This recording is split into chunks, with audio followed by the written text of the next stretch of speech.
hilarious. What Black August is, I want to say a celebration. You know, it's a celebration of our struggle, and it's a call to organize around the political prisoners, awareness, to call their names, to support their cases. It's a call to fast, to develop discipline with our diets. It's a call to exercise and build our physical strength, you know, and it's a call to increase our political education and awareness. All those things is a part of my everyday lifestyle, but particularly in Black August, that's what it's set aside to do. So it's not like a holiday where you just get gifts and shit like that. You know what I mean? You gotta put in some work. And you get different kind of gifts. You get gifts of enrichment, life, focus.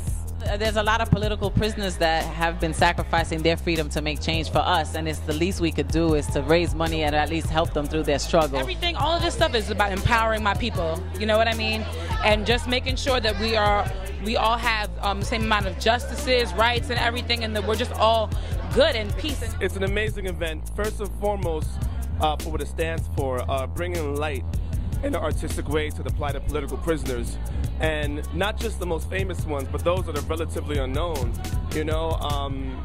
And it's really dope to see that in the current musical atmosphere, there are heads in hip-hop who are still about expanding your mind, about passing on knowledge, about resisting the status quo, about really, really, really saving our culture. I feel blessed, you know, because of what it stands for. And I would like to have something that I can contribute, as I've said before, to what's happening, all the movements, all the growth and the evolution in our community. I want my music to have a vibration that inspires people and push them to the next phase of community growth, cultural growth, and individual growth. It takes an individual, man and woman, to build a community, because we're talking about healing the community. First myself, and then trying to raise my children and nurture my marriage and my family. And I think if we all make that commitment, then it may not be a need for Black August. And how do you live it in your personal life? I mean, well, you know, I just live it in my personal life by being involved with my family, being involved with my music, taking the conscious effort to know about my people every day. For me, it just means, as a black man, my responsibility to carry on that fight, carry on that struggle, keep spreading that knowledge, wisdom, and understanding, keep bringing that truth to the people, and keep showing respect and fighting for my elders and our political prisoners that have given their lives for us. I think, you know, a show like this, a lot of artists that have spent their careers putting themselves to the forefront about giving that spotlight to people that don't look for the spotlight, the people that are doing a lot of work, the people that deserve more credit than they ever get. Well, there's over 150 political prisoners, so the first way to support is to find a political prisoner, adopt them, write them, put money in their commissary, work on their parole hearings, work on their clemency hearings. People could go to Malcolm X Grassroots Movement, the website. They could go to Freedom Archives, which is another website that lists every political prisoner, the time they're doing, currently lists where they're at. A lot of times political prisoners get moved and we don't know where they're at. But it's really important that people write to them. People would think that so many people write to them, but a lot of people don't, and if they do, they're not consistent. So I think that's the most important thing. Picking a political prisoner that speaks to you, that something about their particular story resonates with you, and supporting them for the long haul. We had a renaissance of consciousness in the late 80s. A lot of us tapped into it through hip-hop music.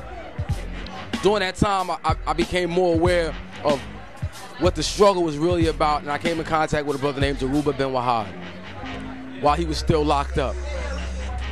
Tastykeish Jones put me on to his case and what that case meant to us, and we worked behind his case to try to get him out. And in 1989, he was successful in his fight to be released. And then having that personal contact with him, we started a campaign called the Campaign to Free Black Political Prisoners and Prisoners of War. Visiting political prisoners, servicing them, sending them packages, writing them letters. That was back in the early 90s. That type of interaction, that type of knowledge for me influences my music and who I am and what I have to say. It's about being active as well.